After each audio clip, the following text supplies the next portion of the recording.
আজ আমি শেয়ার করব বাঁকুড়ার একটি বিখ্যাত মিষ্টি রেসিপি মেচা সন্দেশ।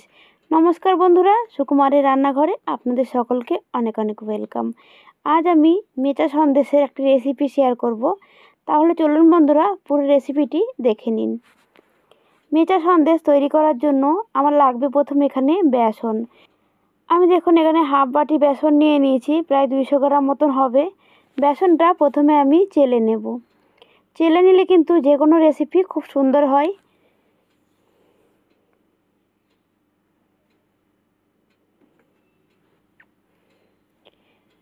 বেসনটা আমার এখানে চালা হয়ে গেছে। এবার দেখুন একটা কড়াইতে দিয়ে দেব আমি পরিমাণ মতো ঘি। 2 চামচ পরিমাণে ঘি দিয়ে দিলাম। ঘিটা গলে যাওয়ার পরে এর মধ্যে চেলে রাখা বেসন দিয়ে দিলাম। এবার নেড়ে চেড়ে বেসন থেকে একটা সুগন্ধ আসা অবধি ভেজে নেব।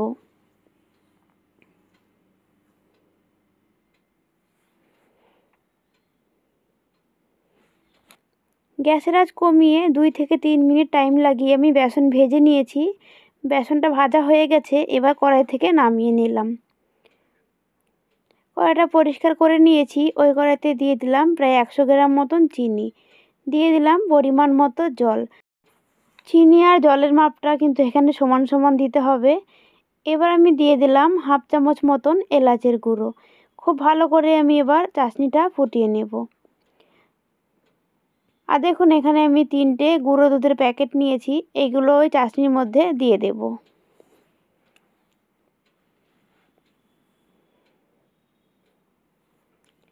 তিনটে প্যাকেট দিয়ে দিলাম। এবার খুব ভালো করে নেড়ে চেড়ে চাশনির সাথে মিশিয়ে নিতে হবে। চিনির শিরার সাথে গুঁড়ো দুধ খুব ভালো করে মিশিয়ে নিলাম। এবার আমি ভেজে রাখা বেসন এর মধ্যে দিয়ে দেব। এবার সমানে নেড়ে চেড়ে মিশিয়ে নেব।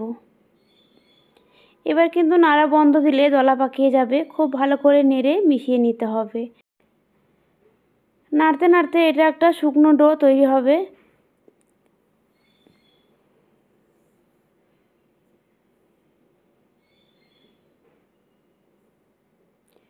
খুব ভালো করে নেড়ে মিশিয়ে নিয়েছি। দেখুন এখানে একটা ডো তৈরি হয়ে গেছে, একদম শুকনো।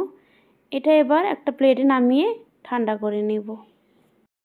যতক্ষণ এই ডোটা ঠান্ডা হবে ততক্ষণ আমি আরেকটা চাশনি তৈরি করে নেব। কড়াইতে দিয়ে দেব আমি চিনি।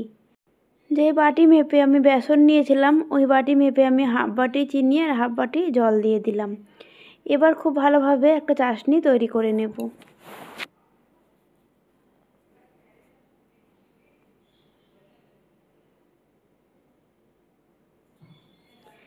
এতে কিন্তু কোনো রকম এলাচ গুঁড়ো বা কিছু দেব না।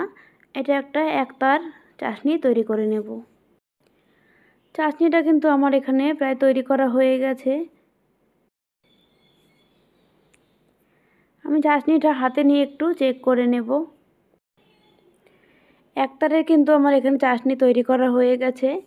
এবার বেসনে যে ডো তৈরি করে রেখেছিলাম ওইটা হাত দিয়ে একটু মেখে নিলাম। এবার দেখুন লাড্ডুর মতন করে আমি তৈরি করে নেব।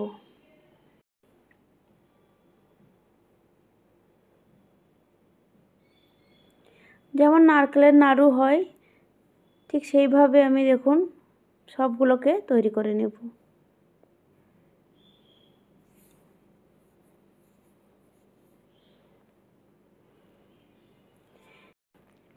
একইভাবে সবগুলো লাড্ডু আমি এখানে তৈরি করে নেব। লাড্ডুগুলো সব আমার এখানে তৈরি করা হয়ে গেছে। এবার দেখুন একটা প্লেটের মধ্যে আমি একটু সাদা তেল দিয়ে দিলাম। আপনারা চাইলে এখানে ঘিও দিতে পারেন। এরপরে দেখুন প্লেটের মধ্যে আমি তেলটা খুব ভালো করে মাখিয়ে নিয়েছি। তারপরে একটা লাড্ডু আমি চাশনি শিরার মধ্যে দেখুন চিনি শিরাতে দিয়ে দিলাম। এবার এটাকে তুলে যে প্লেটে আমি তেল মাখিয়ে রেখেছিলাম ওই প্লেটে একে একে সব দিয়ে দেব। চাশনির মধ্যে লাড্ডুগুলো দেব আর একে একে প্লেটের মধ্যে তুলে রেখে দেব। ঠিক একইভাবে সবগুলো মেচা সন্দেশ আমি এখানে তৈরি করে নেব। বন্ধুরা, আপনারা একটা জিনিস খেয়াল রাখবেন, মেচা সন্দেশ তৈরি করার সময় যে প্লেটটা আমি ব্যবহার করছি ওটাতে কিন্তু তেল মাখিয়ে নিয়েছি। আপনারাও কিন্তু তেল বা ঘি মাখিয়ে নেবেন, না হলে কিন্তু মেচা সন্দেশ একটাও ঠিকঠাক উঠবে না, সবগুলো ভেঙে যাবে।